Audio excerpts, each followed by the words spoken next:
Hallelujah, hallelujah, thank you Lord, thank you Jesus, hallelujah, hallelujah. सबको जय मसीह की once again this is reverend Timothy greets and welcomes you all in the mighty name of Lord and saviour Jesus Christ. धन्य वो जो प्रभु के नाम से आता है, होशाना, होशाना। धन्य वो जो प्रभु के नाम से आता है, होशाना, होशाना। धन्य वो जो प्रभु के नाम से आता है, होशाना, होशाना। धन्य वो जो प्रभु के नाम से आता है, होशाना, होशाना। और एक बार जोर से, धन्य वो जो प्रभु के नाम से आता है, hosanna, hosanna. Hallelujah, praise God. आज वो दिन है जो यहोवा ने बनाया है, हम इसमें मग्न और आनंदित हो। इस वचन का अर्थ हमें समझ में शायद आज आ रहा हो। भजन संहिता 118 क्या कहता है? आज वो दिन है जो यहोवा ने बनाया है, हम इसमें मग्न और आनंदित हो। Hallelujah, praise God. परमेश्वर का धन्यवाद आज के सुंदर दिन के लिए, पवित्र दिन के लिए, जिसमें फिर एक बार परमेश्वर ने हमें जीवितता या आराधना का सुंदर अवसर दिया है कि हम फिर एक बार अपने राजा का न केवल स्वागत करें, न केवल नारे लगाएं, परंतु अपने हृदय में उसे स्थान दें, ताकि हम उसकी सच्ची प्रजा, उसके अनुसार चलकर उसके लिए महिमा ला सकें। हालेलुया, आमीन। प्रियो, हम सभी जानते हैं कि आज के दिन से पैशन वीक की शुरुआत हो जाती है। इसे दुख भूख का सप्ताह भी कहते हैं, पैशन वीक भी कहते हैं, जुनून से भरा हुआ सप्ताह भी कहते हैं। जुनून इसलिए कि जुनून से भरी परमेश्वर की यीशु मसीह की जो मोहब्बत थी, जो प्रेम था, जिसमें उसने क्या किया, क्योंकि उसके बिना कोई भी किसी के लिए अपना प्राण नहीं दे सकता।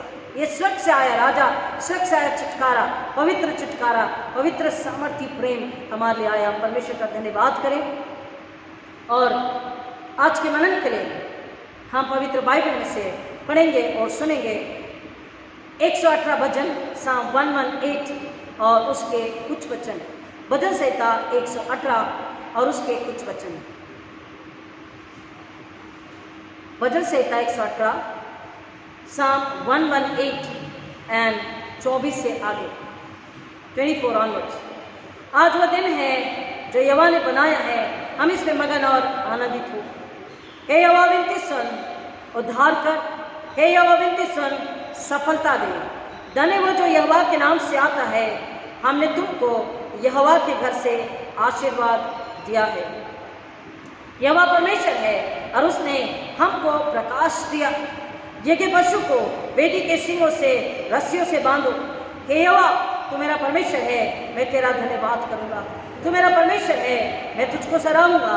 यहोवा का धन्यवाद करो, क्योंकि भला है और उसकी करुणा सदा की है। आइए प्रार्थना करें। खुदा यीशु के नाम में फिर एक बार आपके क्षणों में आते हैं और नम्र होकर मांगते, पिता, मेरे मुख के शब्द, हमारे हृदय के विचार आपको ग्रहण होगी, इसलिए फिर एक बार पवित्र आत्मा नियंत्रण लीजिए, अधिकार लीजिए, कब्जा लीजिए, स्वतंत्रता लीजिए और अगुवाई करें। मेरे होठों को अग्नि से छू दीजिए। आप मुझ में कर बोले, बताएं, सिखाएं, समझाएं। सुनने वालों को आत्मा की कान, सर्दी, बुद्धि, भूख और प्यास दीजिए, ताकि पिता परमेश्वर सुनकर, समझकर, वचन पर विश्वास करके उसके अनुसार चलने आने बने, फल लाने वाले बने और अपने राजा की सच्ची, निर्मल, पवित्र प्रजा हो। शैतान लज्जित हो ऐसा होने दीजिए, यीशु मसीह के नाम में, आमीन। हालेलुया। परमेश्वर का धन्यवाद हो कि परमेश्वर ने फिर एक बार हमें सुंदर अवसर दिया कि हम क्या करें, उसके चरणों में आकर उसके नाम की आराधना, महिमा, स्तुति, सच्चाई और आत्मा के साथ में, आनंद के साथ में उसकी आराधना, महिमा, स्तुति करें। हम सभी जानते हैं कि इस वचन को हर साल सुनते हैं, हर वर्ष सुनते हैं, और हम ये वचन कि प्रभु यीशु मसीह आज के दिन जेरूशलेम में एक राजा के रूप में प्रवेश करते हैं। मत्ती रचित सुसमाचार, मरकुस, लूका और यूहन्ना रचित सुसमाचार, इन चारों सुसमाचारों में इस बात के विषय में हम उल्लेख पढ़ चुके हैं, सुन चुके हैं। राजा, उस समय प्रथा थी कि जो भी राजा, जिसका चुनाव होता राजा के लिए, उसको जेरूशलेम के मंदिर में ले जाया जाता और वहाँ पर उसका राज्याभिषेक होता। यहाँ पर यीशु मसीह यरूशलेम की ओर बढ़ रहे हैं। लेकिन हमें एक बात को और समझना है कि यीशु को उन्होंने कैसे मान लिया कि वो हमारा राजा, क्योंकि जब तक कि भविष्यवाणी नहीं हो, जब तक कि ये बात बताई नहीं गई, लोग इस बात पर विश्वास नहीं कर सकते। लोग अपने राजा की तो उम्मीद कर रहे थे कि दाऊद के वंश से हमारे लिए छुड़ाने और बचाने वाला राजा आने वाला है, लेकिन राजा को उन्होंने पहचाना कैसे? क्योंकि राजा के आने की उम्मीद कोई कैसे करेगा? एम्बेसडर्स के साथ में, अंगरक्षकों के साथ में, हाथी घोड़े की सवारी के साथ में कोई भी राजा के लिए उम्मीद करेगा। लेकिन यहां पर वचन हमें बता रहा है कि जकरिया 9:9 में भविष्यवाणी हो चुकी। हम हर बार से पढ़ते और सुनते हैं, देख तेरा राजा, हे सिय्योन देख तेरा राजा तेरे पास आता है, वो बड़ा नम्र है, वो गधी बने लादू के बच्चे पर सवार है। ये भविष्यवाणी पहले हो चुकी। वचन 1:18 को हमने पढ़ा और सुना। और इतना ही नहीं, दाऊद से दूसरा शमूएल 7वां अध्याय, 2 Samuel 7 chapter 16th verse, Dawood से परमेश्वर ने वाचा बांधी थी कि तेरे राज्य का कभी अंत नहीं होगा, तेरा राज्य सदा सदा स्थिर रहेगा। और यशायाह नबी की किताब में भी 61वें अध्याय में जब पढ़ते हैं, 60 से आगे के अध्याय को जब हम पढ़ते हैं, परमेश्वर का वचन हमें परमेश्वर के द्वारा यीशु मसीह के द्वारा जो परमेश्वर अपने राज्य को स्थापित करेगा और उसके राज्य का कभी अंत नहीं होगा, उसके विषय में भविष्यवाणी फिर यहाँ पर अपन पढ़ते हैं। यशायाह 60 में, आइजा 60, उठ प्रकाशमान हो क्योंकि तेरा प्रकाश आ गया है और यहोवा का तेज तेरे ऊपर उदय हुआ है। देख पृथ्वी पर तो अंधियारा और राज्य के लोगों पर घोर अंधकार छाया हुआ है, परंतु तेरे ऊपर यहोवा उदय होगा और उसका तेज तुझ पर प्रकट होगा। जाति जाति तेरे पास प्रकाश के लिए और राजा तेरे आरोहण के प्रताप की ओर आएंगे। ये यीशु मसीह जो आने वाला राजा है, आत्मिक राजा, स्वर्गीय राजा। कुछ लोग भीड़ में से समझ रहे थे कि ये पृथ्वी का राजा है, पृथ्वी पर जैसे राजा होते अपना राज्य स्थापित करने के लिए आया है। लेकिन यहाँ पर वचन हमें बता रहा है कि जो पुराने नियम को जानते थे, स्क्रिप्चर्स को जानते थे, यहूदी इस बात को जानते थे कि भविष्यवाणी पहले ही हो चुकी है। और सारी भविष्यवाणी को जानने की वजह से जैसे उन्होंने गधी के बच्चे पर यीशु को देखा, नियम के अनुसार ये जेहू जब राजा बना तो उन्होंने मार्ग में एक वस्त्र बिछाए और पाम की डालियां, खजूर की डालियां लेकर आई। उन्होंने रास्ते में जो वस्त्र बिछाए, इसका मतलब है उस समय प्रथा थी कि they had to make a carpet for the king, राजा के लिए। आज भी हम देखते हैं जब कोई मुख्य व्यक्ति आते हैं तो हम क्या करते हैं? कारपेट लगाते हैं। और राजा के लिए हम बोलते हैं रेड कारपेट चाहिए, है ना, जो नश्वर राजा है, जो नश्वर अगुआ है। लेकिन यहाँ पर एक ऐसा राजा जो स्वर्ग पृथ्वी का राजा है, मनुष्य को उद्धार अनंतकाली जीवन स्वर्गीय घर देने के लिए आया है। वो राजा गधी के बच्चे पर सवारी करता। क्यों? क्योंकि वचन हमें बता रहा है गधे का स्वभाव क्या है? नम्र है, शांत है, बोझ ढोने वाला है, पीड़ा को सहने वाला है। उसे मूर्ख कहा जाता है लेकिन उसमें समझ भी है। और इतना ही नहीं, परमेश्वर ने एक वचन है, आइए हम उसको देखते हैं फिर आगे बढ़ते हैं। हमें वचन बता रहा है कि यहाँ पर यीशु मसीह ने उस गधी का इस्तेमाल क्यों किया, उस गधे के बच्चे का इस्तेमाल क्यों हुआ है। पुराने नियम में एक्सोडस जिसे कहते हैं, निर्गमन की किताब 13 और 11 से आगे, निर्गमन 11-13 अध्याय, एक्सोडस 13:11 ऑनवर्ड्स, निर्गमन 13 अध्याय 11 से आगे। फिर जब यहोवा उस शपथ के अनुसार जो उसने तुम्हारे पुरखाओं से और तुमसे खाई थी, उन्हें तुमसे भी खाई है, तुम्हें कनानियों के देश में पहुंचाकर उसको तुम्हें दे देगा। तब तुम में से जितने अपनी अपनी माँ के जेठे हो उनको और तुम्हारे पशुओं में से जो ऐसे हो उनको भी यहोवा के लिए अर्पण करना। सब नर बच्चे तो यहोवा के हैं, और गधी के हर एक पहिलौठे के बदले मेमना देकर उसको छुड़ा लेना, और यदि तुम उसे छुड़ाना न चाहो तो उसका गला तोड़ देना, पर अपने सब पहिलौठे पुत्रों को बदला देकर छुड़ा लेना। और आगे के दिनों में जब तुम्हारे पुत्र तुमसे पूछें ये कहना तो उनसे कहना, यहोवा हम लोगों को दासत्व के घर से अर्थात मिस्र देश से अपने हाथों के बल से निकाल लाया है। अब यहाँ पर ये गधी को नर पुरुष जो है पहिलौठा परमेश्वर के लिए समर्पित हो, लेकिन गधी के लिए क्या कहा जा रहा है? बाइबल में लेविटिकस को अगर हम पढ़ते हैं तो बताया कुछ शुद्ध और अशुद्ध प्राणी, पक्षी और जानवर है, तो गधा उनमें से एक है। और यहाँ पर वचन कह रहा है कि जिसके भी पास में, क्योंकि गधा बोझ ढोने वाला, व्यापार के लिए लोग गधे पर इस जगह से दूसरी जगह जाते और गधा उनका बोझ उठाता। तो वचन यहाँ पे बता रहा है कि उस गधे को छुड़ाने के लिए क्या कर जरूरी था? एक मेमना जरूरी था। हालेलुया, ये मेमना जरूरी था। हालेलुया, इसने बोला क्योंकि मेमना आगे हमें क्या बता रहा है? हम वक्त को देखते हुए हम बहुत शॉर्ट में बहुत आगे जल्दी जा रहे हैं। सुनने वालों से भी कहते हैं कि हमारा समय 7 से 8:30 का हो चुका है, तो हमको बहुत स्पीड में जाना होगा। हम मानव, हम भी कैसे थे? अशुद्ध और अपवित्र। गधा जो अशुद्ध जानवरों की गिनती में आता था, हम भी कौन थे? अपने पापों की वजह से, क्योंकि आदम से जो रेस आई वहां पर क्या हुआ? पाप की वजह से हम क्या हो गए? अशुद्ध और अपवित्र। तो इस अशुद्ध अपवित्र को छुड़ाने के लिए एक पवित्र मेमने की, सफरिंग सर्वेंट की, उसके पवित्र लहू की जरूरत थी। यहाँ पर हम जब यूहन्ना रचित सुसमाचार को 12वें अध्याय में पढ़ते हैं, 12 से 19 में, मत्ती 30 में, सारे चारों गॉस्पेल्स में जब बता रहा है, यीशु ने क्या बोला? यहाँ से थोड़ी दूरी पर जाओ और तुम्हें वहां पर एक गधी और उसका बच्चा बंधा हुआ मिलेगा। जब तुम अनटाइट उसे तुम खोल कर ले आना, और अगर कोई पूछे तो कहना यीशु को इसका प्रवचन है। The master need it. उसको जो बना हुआ था, बना क्यों था? वो ऐसी जगह पर बना हुआ था जहां आते जाते लोग उसे देख सकते थे। हो सकता है उसका जो मालिक था उसके पास इतना रुपया नहीं था कि वो क्या करे, उसका दाम दे सके, मेमना खरीद सके, क्योंकि मेमना का बलिदान देना जरूरी था और मेमना याजक के पास ले जाया जाता था। आप समझ रहे हैं?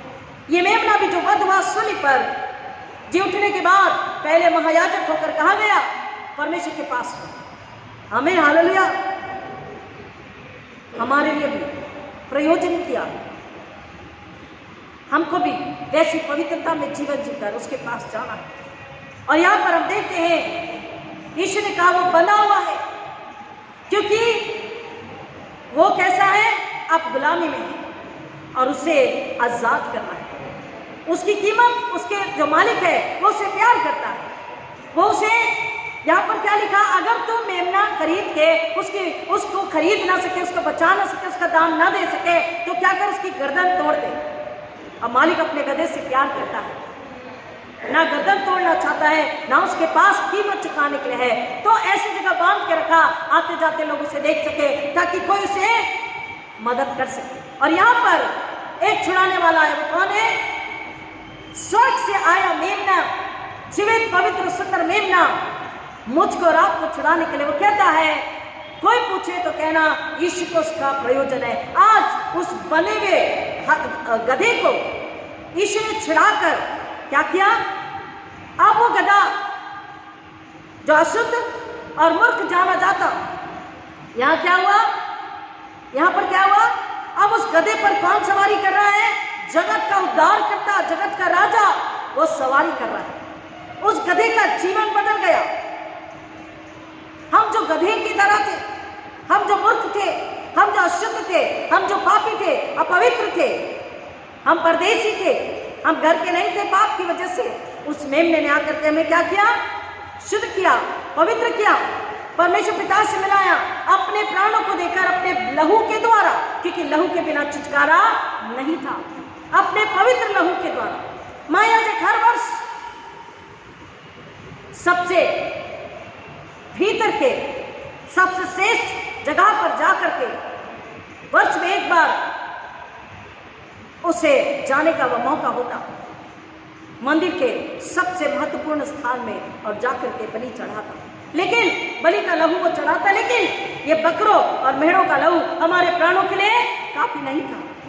और इसलिए बाइबल हमें बताती है कि यीशु मसीह स्वर्ग से परमेश्वर ने उस मेमने को भेजा कि वो मेमना क्या करे, अपने पवित्र लहू के द्वारा हमारा क्या करे, छुटकारा करे। अब मेमने ने आकर के हमारा छुटकारा कर दिया। हम जो गधों सरी के मूर्ख थे, जिनका कोई स्थान नहीं था, जो गुलामी में थे, उसने हमें आजादी में लाया, शुद्धता पवित्रता में लाया अपना लहू दे करके। तो वचन हमसे कहता है कि राजा तुम्हारा कौन है, यीशु मसीह। और कैसा है, शुद्ध निर्मल जीवित पवित्र। तो राजा अगर शुद्ध निर्मल जीवित पवित्र है तो उसकी प्रजा को कैसा होना चाहिए, उसकी प्रजा को आज क्या करना चाहिए, उसकी प्रजा को उसकी आराधना कैसे करनी चाहिए। वचन संहिता 51:15 में दाऊद कहता, हे परमेश्वर, आइए आपके लिए पढ़ते हैं वचन संहिता 51:15, हे परमेश्वर मेरा मुंह खोल दे, तब मैं क्या करूंगा, तेरा गुणानुवाद कर सकूंगा। हे परमेश्वर मेरा मुंह खोल दे, तब मैं तेरा गुणानुवाद कर सकूंगा। और पहला कुरिन्थी 12:3 में पौलुस कहता है, बिना पवित्र आत्मा के कोई भी परमेश्वर की आराधना नहीं कर सकता, और कोई भी ये नहीं कह सकता कि यीशु ही प्रभु है, कि यीशु ही प्रभु है। प्रभु परमेश्वर ने स्वर्ग से हमारे लिए प्रयोजन किया, छुटकारा दिया, आजादी दी, खुशहाली दी, बरकत दी। लोगों ने मार्ग में वस्त्रों को बिछाए और खजूर की डालियां लेकर आए। खजूर की जो डाली है ये क्या बताती है, विजय को, ट्रायम्फ विक्ट्री को बताती है, जीवन को बताती है, अनंतकालीन जीवन को बताती है, जय को बताती है, आदर सम्मान को बताती है, नम्रता को बताती है।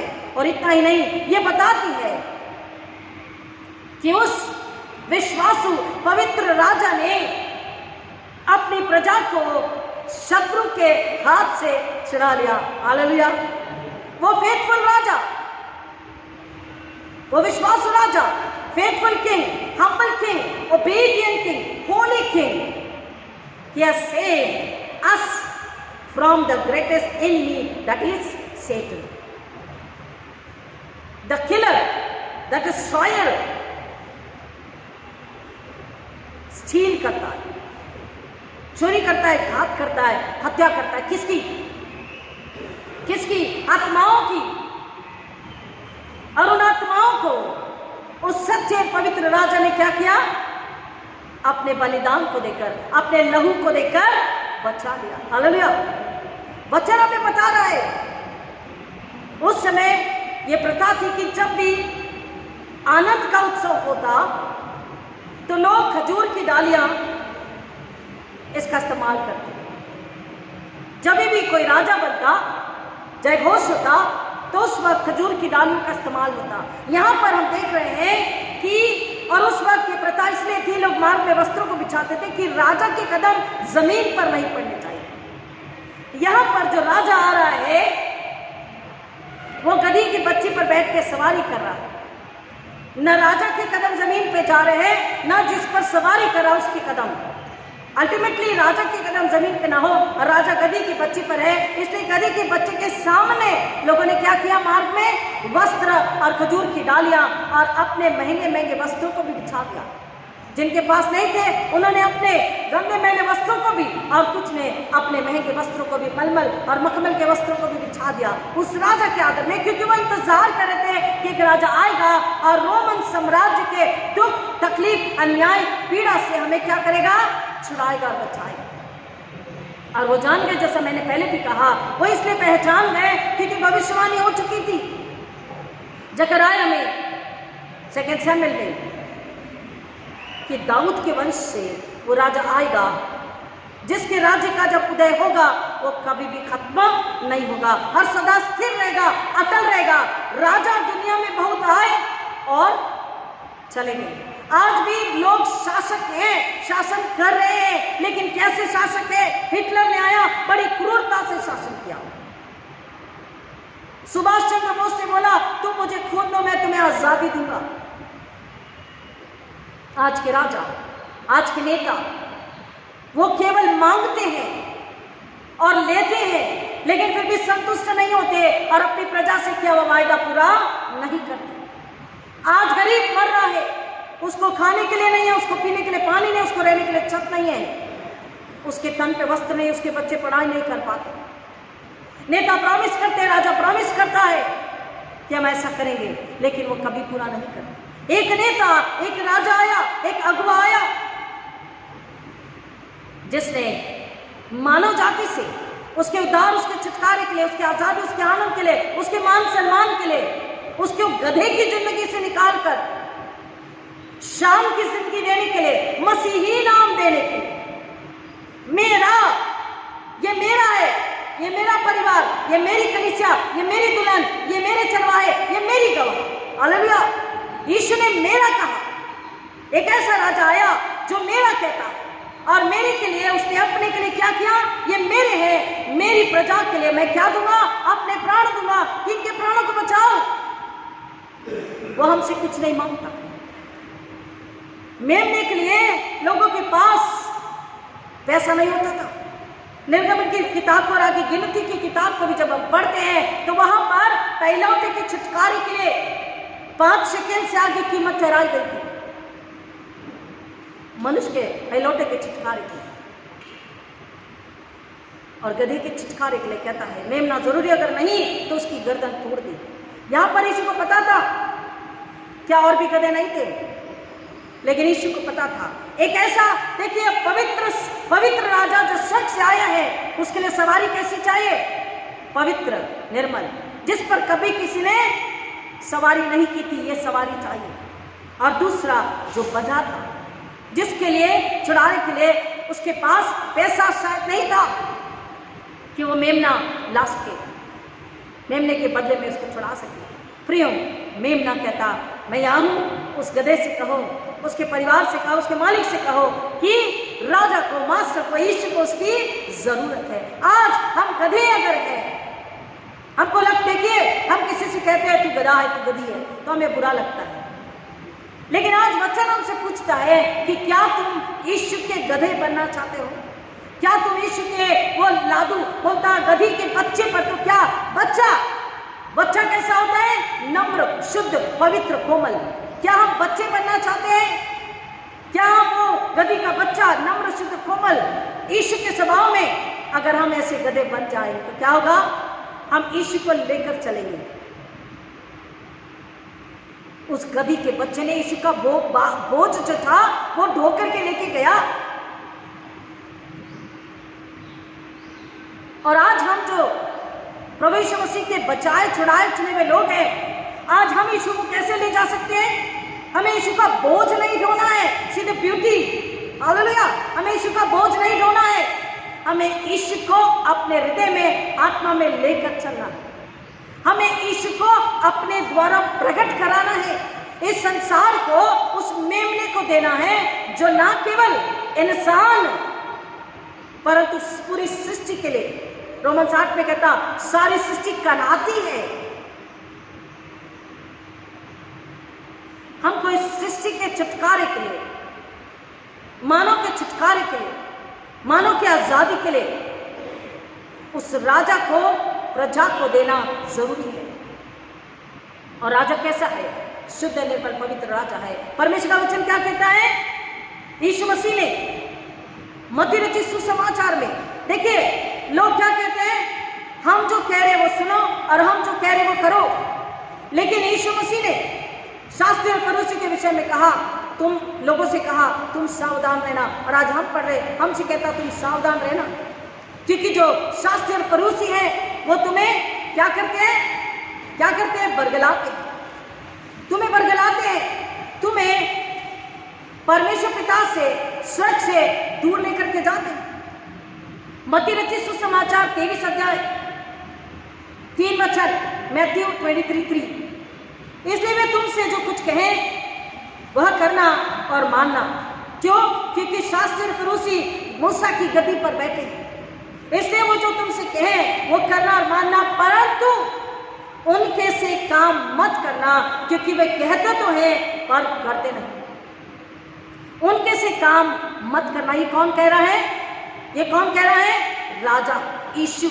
मेरा और आपका राजा कह रहा है कि संसार के जो लोग हैं, संसार के जो लोग हैं उनके जैसे काम मत करना। संसार के जो राजा है, उस वक्त मूसा की गद्दी पे शास्त्री फरीसी बैठे थे, ढोंगी और झूठे और व्यभिचारी और अधर्मी और पापी और लुटेरे, जो लोगों को गुलामी में रखते, जो लोगों के साथ अन्याय करते थे, जो लोगों की रोजी रोटी मारते थे।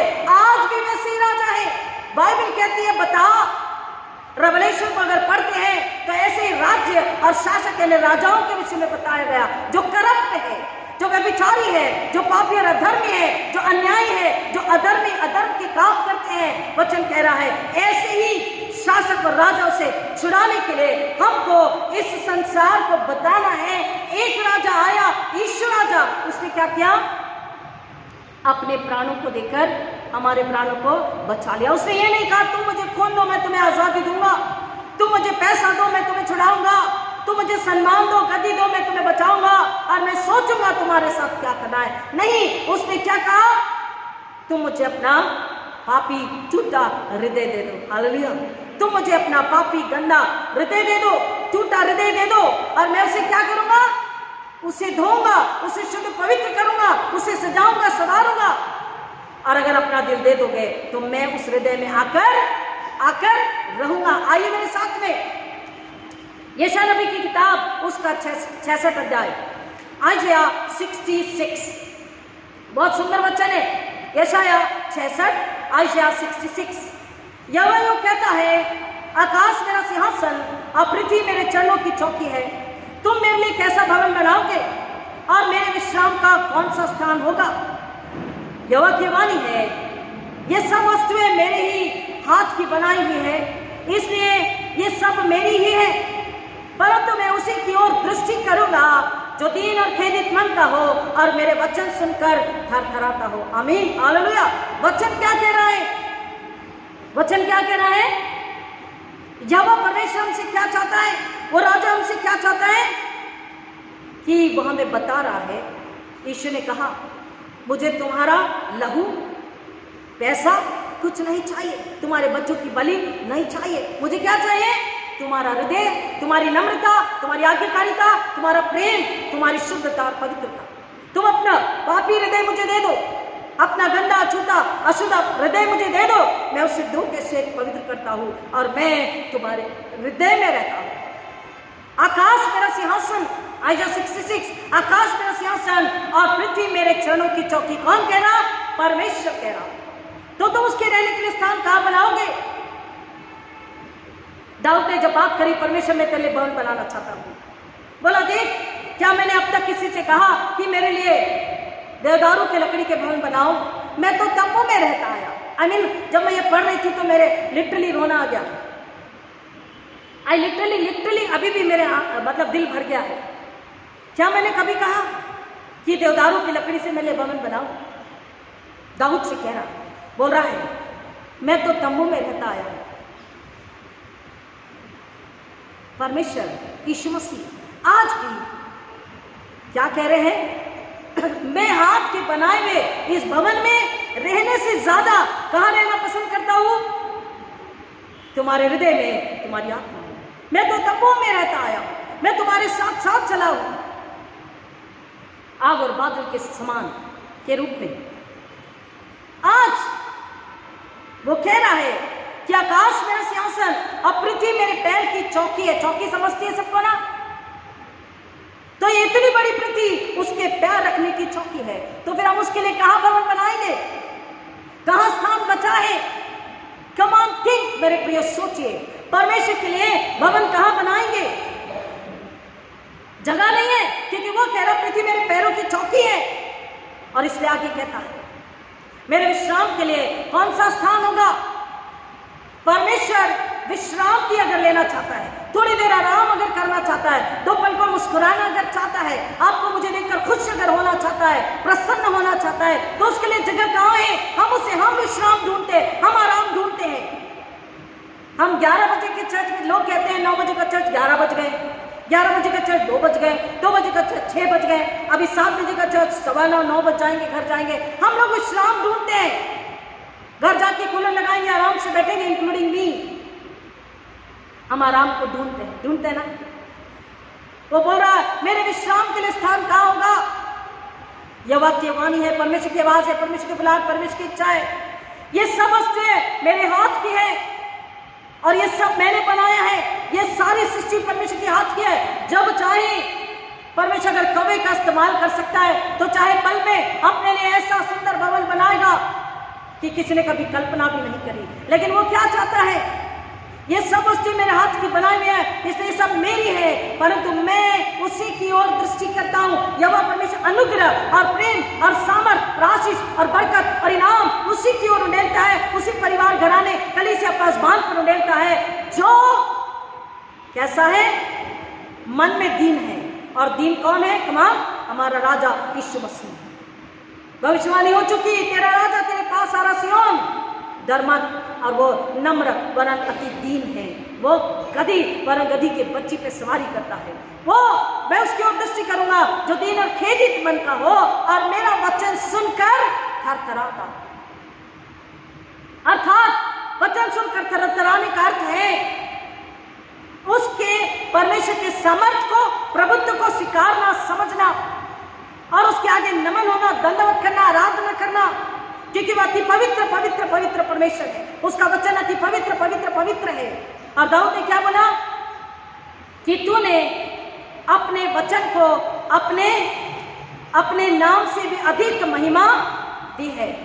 दाऊद क्या कहता है? परमेश्वर मैं तेरे मंदिर की ओर दंडवत करूंगा, मैं तेरी आराधना करूंगा बड़ी नम्रता आदर के साथ में, क्योंकि परमेश्वर तूने अपने वचन को, भजन संहिता 138 साम 138, मैं पूरे मन से तेरा धन्यवाद करूंगा, देवता के सामने भी मैं तेरा भजन गाऊंगा, मैं तेरे पवित्र मंदिर की ओर दंडवत करूंगा और तेरी करुणा और सच्चाई के कारण तेरे नाम का धन्यवाद करूंगा। In English it says I will worship you, I will worship towards your temple. क्योंकि तूने अपने वचन को अपने बड़े नाम से अधिक महत्व दिया।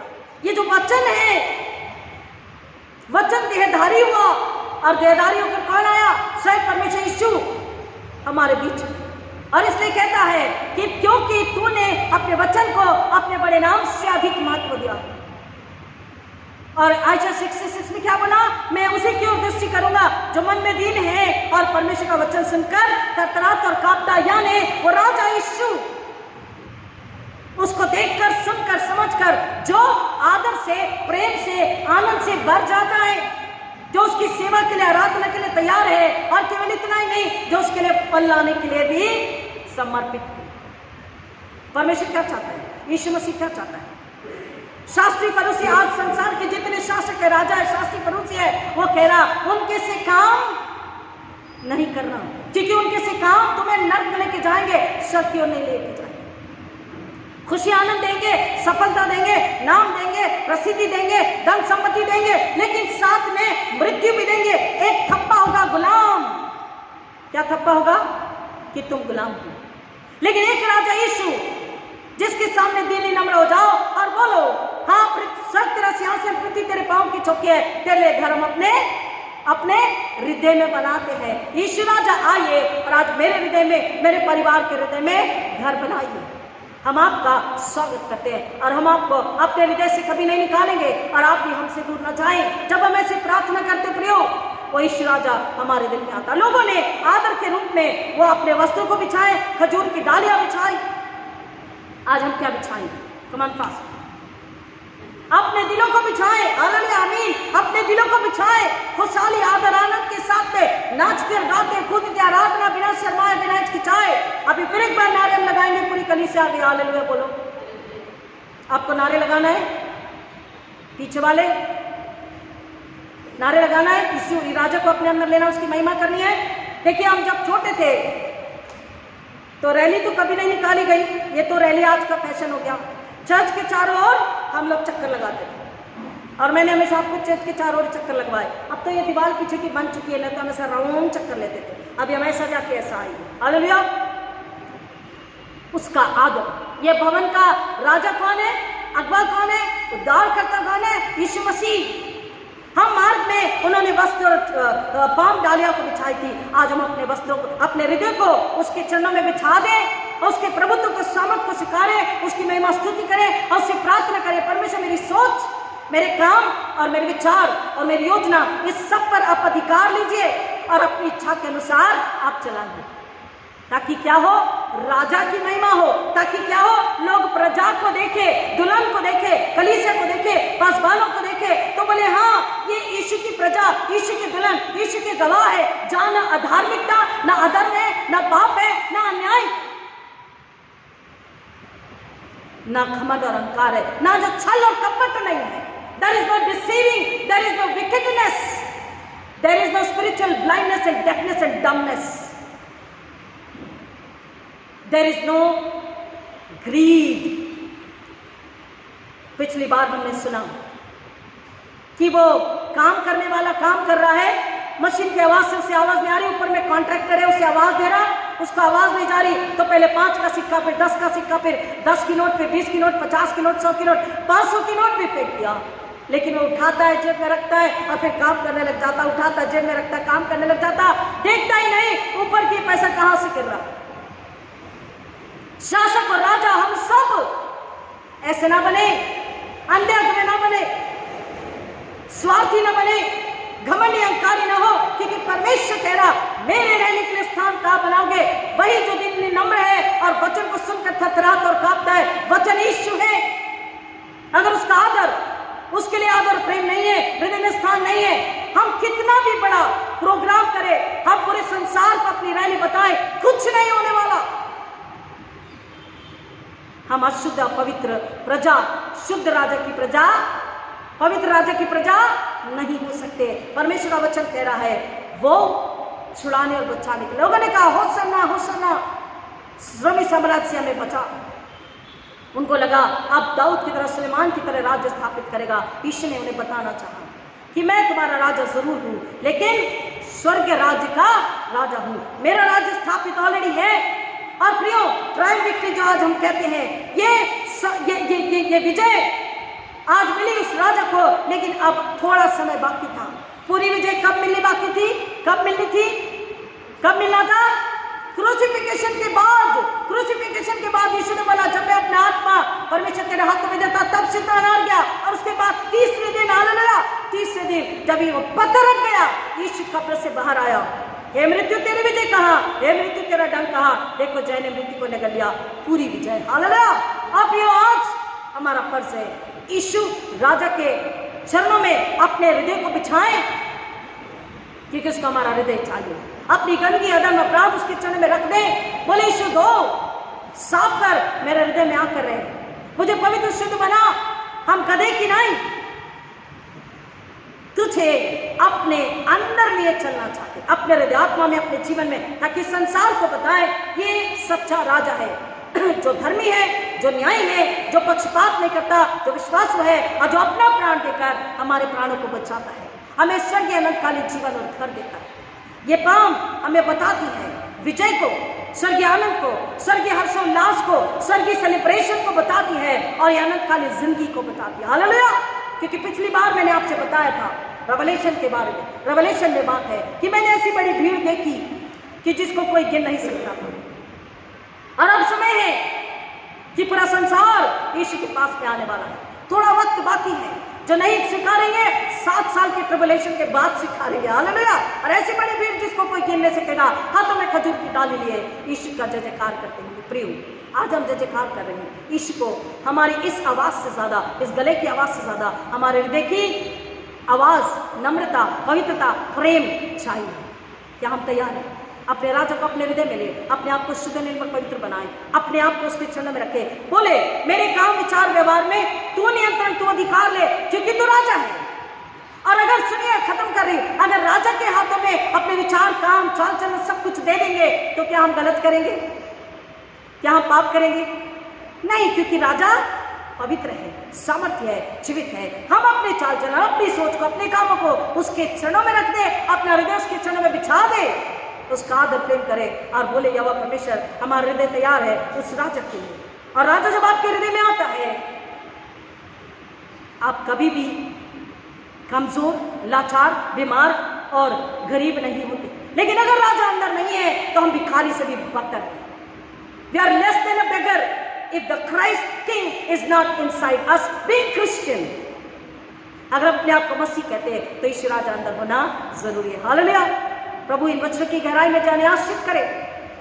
मैंने आपसे कहा, सुभाष चंद्र बोस ने कहा, तू मुझे खून दो मैं तुम्हें आजादी दूंगा। यीशु कहता, तू मुझे अपना पापी टूटा हृदय दे, मैं तुझे शुद्ध निर्मल पवित्र करूंगा और स्वर्ग राज्य का अधिकारी बनाऊंगा। मेरे दाहिने हाथ में मेरे सिंहासन को तू शेयर करेगा। हालेलुया, आमीन। अगर आप चाहते हैं तो बोलिए, प्रभु यीशु मसीह अपना पापी हृदय आपके चरणों में रख दिया, धो के नया पवित्र बनाइए और आप इसमें रहिए। प्रभु इन बच्चों की गहराई में जाने आशीष करें। आइए प्रार्थना करें। खुदा आपका धन्यवाद करते, आपकी महिमा स्तुति करते हैं, आपकी दया, आपके अनुग्रह, आपके प्यार, आपके आदर के लिए जो आपने फिर एक बार सब मानव पर ले ली है। जो विश्वास करेगा अनंतकालीन जीवन को पाएगा। उसमें हार नहीं है, उसमें दुख नहीं है, उसमें आंसू नहीं है, उसमें मृत्यु नहीं है। एक राजा आज हमारा इंतजार कर रहा है कि हम उसे पुकारे, यीशु राजा। मुक्ति दिलाए यीशु राजा, दिल मिले बियाल के आजा। मुक्ति दिलाए यीशु राजा, दिल मिले दियाल के आजा। आजा रे, आजा रे। वचन क्या कह रहा है, गीत क्या कह रहा है? एक राजा आनंदित होकर के आदर के साथ, धीरज के साथ हमारा इंतजार कर रहा है। हम उसके पास इस दिए को लेकर आए और उस तेल को ले ले, अभिषेक को ले ले। हालेलुया, आमीन। उस अभिषेक को ले ले और दुनिया के पास बताएं। दुनिया के पास जब हम जाते हैं, इस गवाह अपने आप को लेकर के, दुनिया जानती है ये यीशु की प्रजा है और वो हमसे यीशु को जान लेती है, यीशु को ले लेती है और वो नाश होने से बच जाती है। हमारा फर्ज है, कलीसियाएं जितनी कलीसिया पृथ्वी पर है, एक और कलीसिया को जन्म दे। आमीन। हम एक और कलीसिया को जन्म देना है। एक और विश्वासी को, एक और व्यक्ति को यीशु बताकर उसे विश्वास दिलाना है, उसे अनंतकालीन जीवन को देना है। प्रियो, हम प्रार्थना करें कि परमेश्वर, मैं और मेरा परिवार तैयार है। बोलिए, मैं और मेरा परिवार तैयार है। यीशु मसीह हमारे हृदय को, जो पापी है, कमजोर है, लाचार है, संसार में, इसे आपके चरणों में बिछाते हैं। आप इसे धोकर शुद्ध करें, नम्र बनाएं और आप मेरे दिल में, मेरे परिवार के दिल में, हमारे घर में आप राज्य करें, क्योंकि हम फिर एक बार ये घोषित करते हैं कि यीशु मेरा, मेरे परिवार का, मेरे घराने का, हमारा राजा है। यीशु हमारी कलीसिया का, हमारे पासबान का, हम सब का राजा है। राजा यीशु को धन्यवाद, राजा यीशु को सारी महिमा अर्पित करते हैं। राजा यीशु, हम आपसे प्यार करते हैं, आप हमें अपनी महिमा के लिए इस्तेमाल करें। यीशु के नाम में आमीन। पिता, प्रार्थना करते हैं कि हर एक सुनने वाला जो पहली बार सुनेगा, यीशु को अपने हृदय का राजा बना ले, ताकि इसके जीवन में कोई कमी, गति, बीमारी, दुर्बलता, शैतान को मौका न मिले और वो महिमा करता हुआ फल लाने वाला हो और मेरी कलीसिया में फल लाने वाले हो। यीशु मसीह, हम कहते हैं आपको महिमा मिले, ऐसा होने दीजिए, क्योंकि जहाँ यीशु है, जहाँ राजा है, वहाँ की प्रजा आशीषित है, आनंदित है, शुद्ध है, पवित्र है, खुशहाल है। वो कभी हारी हुई नहीं है। बोले, हमारे में नहीं, विजय यीशु की विजय प्रजा और कलीसिया और दुल्हन है। हालेलुया। हम अनंतकालीन जीवन पर बढ़ रहे हैं, फल लाएंगे, यीशु की महिमा करेंगे। प्रभु, सारी महिमा आपको अर्पित करते, सारा जलाल आपको अर्पित करते, पवित्र आत्मा आपका धन्यवाद करते। यीशु मसीह, आपसे प्यार करते हैं, आप हमारे हृदय में रहें और हमसे अपनी महिमा कराएं। यीशु मसीह के नाम में आमीन। हमारे पिता, आप जो स्वर्ग में हैं, आपका नाम पवित्र माना जाए, आपका राज्य आए, आपकी इच्छा जैसे स्वर्ग में पूरी होती वैसे पृथ्वी पर भी पूरी हो। हमारे दिलों की रोटी आज हमें दीजिए, और जैसे हमने अपने अपराधी को क्षमा किया वैसे हमारे अपराधों को क्षमा कीजिए, और हमें परीक्षा में न डालिए परंतु बुराई से बचाइए, क्योंकि राज्य, पराक्रम, महिमा सदा आप ही की है। आमीन। आइए आशीष को ग्रहण करें और हमारे पुण्य प्रभु यीशु मसीह का अनुग्रह, परमेश्वर पिता का प्रेम, पवित्र आत्मा की संगति और शांति आप सबों के साथ, पहली बार जो सुने उनके साथ, अब आज का प्रभु यीशु मसीह की दोबारा तक हमेशा हमेशा बनी रही। आमीन। हालेलुया। God bless you.